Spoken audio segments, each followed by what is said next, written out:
Hi, class. This is Dr. Phillips. Uh, we are heading into the part of the course where you have some projects to do. The project number 2 is due a week from today. You don't have any assignment due this week. And hopefully, after you finished quiz 4 last week, you began working right away on your project number 2. This is a little unusual in that you have two options. One is to do the notation project, the other is to do the term paper.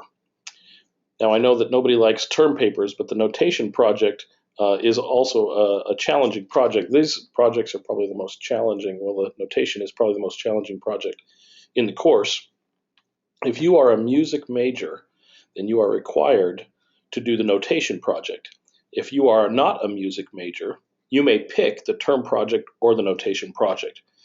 If you're not a music major and you want to choose the notation project, let me just warn you that if you don't have experience reading music, it will be very difficult. Now, many of you are non-music majors, but have a great deal of experience playing music in high school, maybe even in college, and so that might be something that interests you, and that's just fine.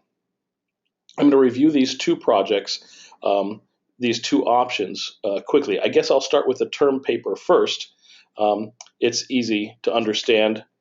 Here is the assignment. You can see you're going to write a term paper 5 to 6 pages in length, and your job is to compare two careers in music technology.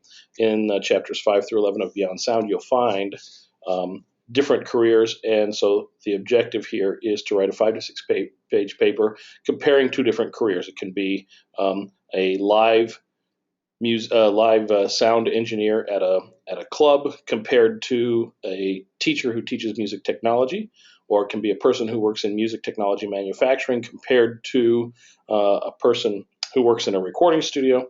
And you'll find information about their jobs and about what their requirements for their jobs are like and all those kinds of things in chapters 5 through 11 of Beyond Sound. You'll basically pick two chapters, compare jobs in those chapters, write a paper about it. You have the information here. It's pretty clear. Okay, for the notation project, by the way, this is due, both of them are due before midnight on October 28th. That's a week from today. The notation project, your job is to use Sibelius or some other program to recreate a piece of music notation. Now, you'll find these in PDF form here on my on the assignment page, and you can look at those assignments. And I tried to pick varying types of music. One is a string quartet with piano, one is a choir piece, one is a band arrangement, and one is a vocal piece. So depending on what your instrument is or what your musical background is, you can pick one that hopefully relates to your experience. The objective behind asking you in the music technology class to do notation is that if you are a musician at any level, you'll probably be involved at some point in either writing music or creating or arranging music. Maybe you'll be asked to play in some kind of an orchestra at church, or the pit orchestra of a play or something, and they'll say, hey, we're not doing this in the key of G anymore, now we're going to do it in the key of F. Everybody transpose your parts. Well, in any of those settings, being able to, maybe you'll go on to teach piano lessons someday, and being able to create piano lessons exercises. So in any of those situations, being able to create music in notation is going to be useful, and with the computer, it's much easier than writing it out by hand. So Sibelius is one of the two main competitors in the market for professional music notation software. The other is Finale, and you may have access to one, or you may have experience with either one of these. If you're used to using Finale and want to do your project in Finale, you're more than welcome to. There are also some online music notation software packages that are available. The problem with those is that they're not as powerful and may not allow you to do this project. So if you don't have Sibelius or Finale, which I would imagine you don't, this is why we have the Music Technology Lab. So in the Music Technology Lab in room 317, you'll find the Sibelius is on the computers there, and you'll have all of the information you need. So let me review what you're to do. You're going to select one of the musical scores, and you're basically going to recreate it. You're going to make your notation look as much like the original project as possible, and you're going to make sure you put your name on it, and you'll save it and attach it to this file. If you're working in Sibelius, save the Sibelius file and attach it here. You'll notice in the student view here that the only file types accepted are the docx, that's for the paper, PDF, or an SIB. SIB is a Sibelius file. If you're using another notation program, such as Finale or Noteworthy or Noteflight or one of the cloud-based notation programs, you'll need to save your project as a PDF, or I will not be able to open it and see it and grade it. So that's the way you'll need to save that. It's important that you look at these instructions here. Under each of the songs, you'll see that you don't have to complete the entire PDF. So in the case of Away in a Manger, you're going to create the beginning all the way through rehearsal letter E. In the Hallelujah Chorus, the same thing, rehearsal letter E, you go from the beginning to there. In the Regal March, the band one, you'll go from the beginning to measure 19, and the reason that seems like only 19 measures is because in the band one, there's something like 16 or 17 instruments. And in the vocal trio, you'll do from the beginning to the end, all except for the last measure. I don't have the entire score there, and so you just have to go to the end of what you see copied.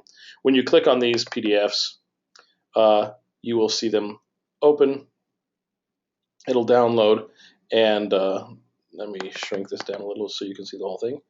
And you'll see there's music notation. Okay, so again, hopefully at this point you've already gotten started on this project. If you haven't, you want to work in the lab, or if you've got the software, work on your computer to create this. If you're not familiar and haven't used Sibelius before, which will be the case with many of you, then what you'll want to do next is you want to open Sibelius. So I have Sibelius open, and when you open Sibelius, you'll find it on the computers with this purple icon here that says Sibelius 7 when you hover over it. And you will open Sibelius, and it will take you to this screen. Learn more, recent, import. I recommend you start with the Learn More, and you take the quick tour of Sibelius and find a little bit about it. And then after that, go to the Sibelius 7 tutorials. There are 5 tutorials. I recommend you work through just the first 3 of those tutorials, and these projects can be accessed here in the quick guide, or under the help menu you can also find the Sibelius 7 tutorials. When you pull up the tutorials, a kind of manual will appear, and don't be scared off because it looks like a manual. You'll work your way through.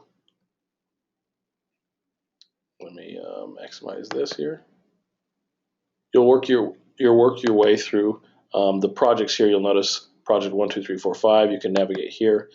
Project 1 begins here, talks about how to open a score. There's an example score that's available right on the computer. Tell you how to get there. You open it, can navigate through. Okay, so for example, it's going to ask you to go to the quick start in Sibelius and go to recent documents, and the first thing it's going to ask you is to find project 1, and you'll open that project, and here you go. All of a sudden you have musical notation, and it will tell you how to open, how to navigate, how to move notes around, how to create things in Sibelius. After you have created your project, you will save that as a Sibelius file, and you'll submit that to the document. Oh, I closed Canvas, in Canvas.